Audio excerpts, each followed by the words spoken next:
That hymn was written in 1923 by a man who, by his own account, had never experienced a dramatic moment of faith in his life. No crisis, no conversion experience, no dark night of the soul that gave way to sudden light. Just ordinary days, one after another, and the slow accumulation of a conviction that God had been present in all of them. Welcome to Pull All the Stops. I'm Jillian Gardner. This is Hymn of the Week, and this week we are talking about Great is Thy Faithfulness. Thomas Chisholm was born in 1866 in a log cabin in Franklin, Kentucky. He had no formal education beyond what was available in a rural one-room schoolhouse. He taught school at 17, which tells you something both about his ability and the state of rural education in post-Civil War Kentucky. And by his mid-20s, he had become a newspaper editor.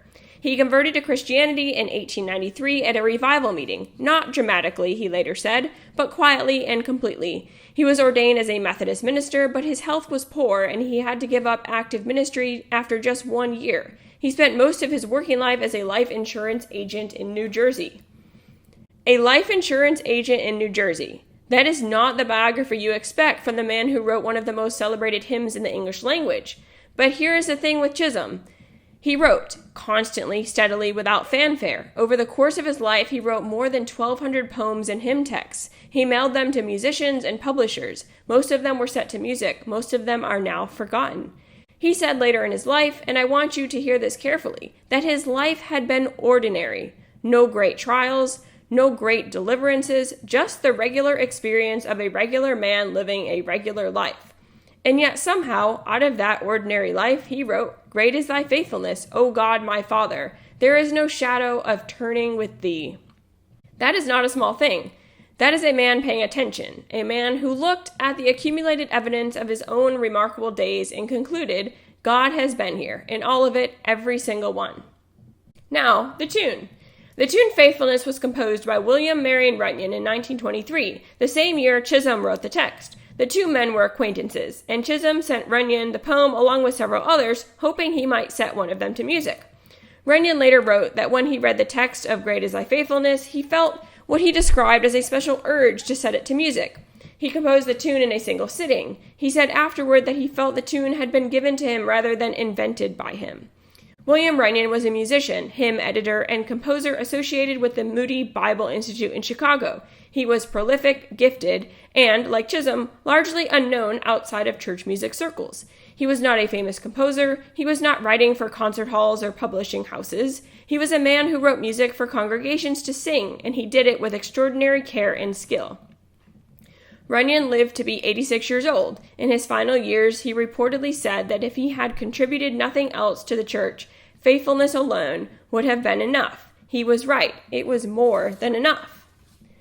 The text of Great is Thy Faithfulness is drawn from Lamentations, one of the most devastating books in the Old Testament.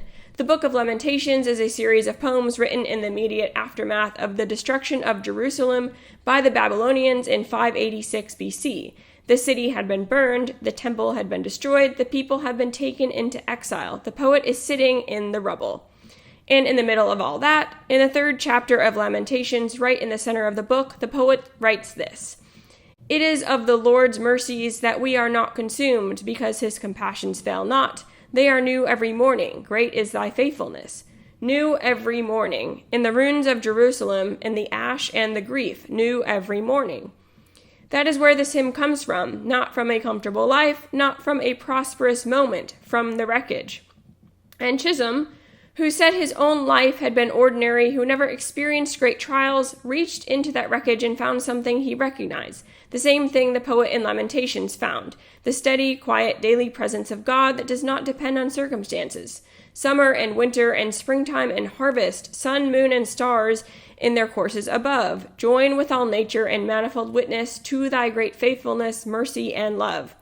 That is a man looking at the calendar, at the seasons, at the ordinary progression of days, and finding in that ordinaries not tedium but testimony. Every summer is evidence, every harvest is witness, every ordinary day is God showing up again.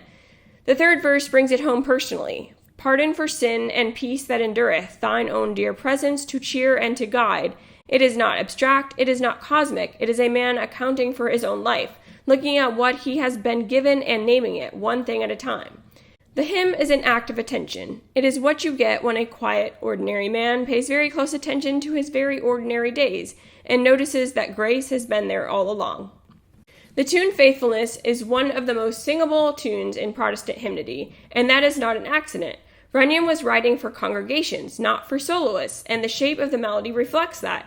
It moves in a comfortable range. It has a clear, memorable shape. The refrain, great is thy faithfulness, morning by morning, new mercies I see, is built on a rising sequence that feels almost inevitable, like the tune itself is demonstrating the steady accumulation it is singing about.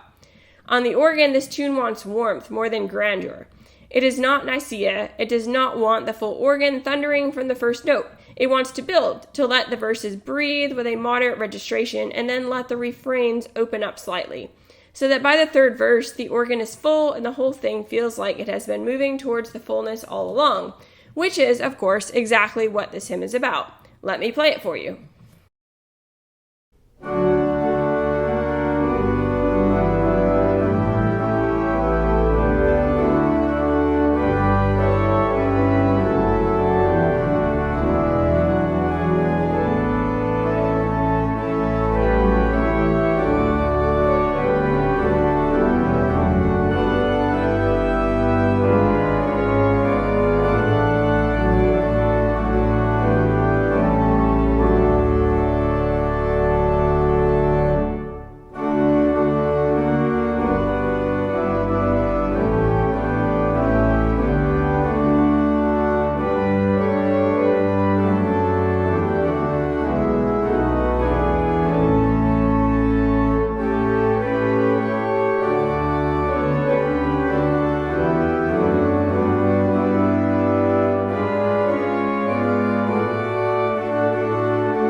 Great is Thy Faithfulness became widely known largely through its association with Moody Bible Institute, which is where Runyan worked, and where it was sung regularly in chapel. It spread through revival meetings, through Bible conferences, through the network of evangelical Protestant Christianity in the early 20th century.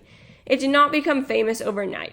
It spread slowly, steadily, one congregation at a time, which is, if you think about it, exactly the kind of faithfulness it is singing about. Billy Graham used it at his crusades. It became a fixture of evangelical worship and then gradually spread into mainline denominations as well. Today it is sung in Baptist churches and Episcopal churches and Lutheran churches and Presbyterian churches. In traditions, they agree on very little else, but seem to agree on this.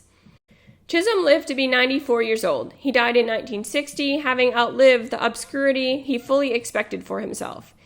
In his final years, he was sometimes startled to be recognized, to meet strangers who told him that his hymn had been sung at a parent's funeral or a child's baptism or in a hospital room at 3 a.m. when nothing else would do. He said more than once that he did not understand why God had chosen that particular poem out of the 1,200 to endure. I think the answer is in the poem itself. Because it is true, because it is honest, because it was written by a man who paid attention to his ordinary days and found something extraordinary in them, and because that experience, it turns out, is universal. Every ordinary person who has ever looked back at an ordinary life and found grace there, which is all of us, if we are paying attention, recognizes something in those words. Morning by morning, new mercies I see. That is enough. Next Tuesday on Pull All the Stops, Composer of the Week, we are moving to France with Louis Vierne, organist at Notre Dame Cathedral in Paris for nearly 30 years, who was nearly blind from birth, who composed 6 massive organ symphonies, and who died at the console of Notre Dame in the middle of a recital. His last note was in E-flat. Subscribe so you don't miss it. New videos every Tuesday and Friday. And leave me a comment. Where did you first hear Great is Thy Faithfulness? At a revival? A funeral? A Sunday morning you barely remember? I want to know. I'm Jillian Gardner. This is Pull All the Stops. See you Tuesday.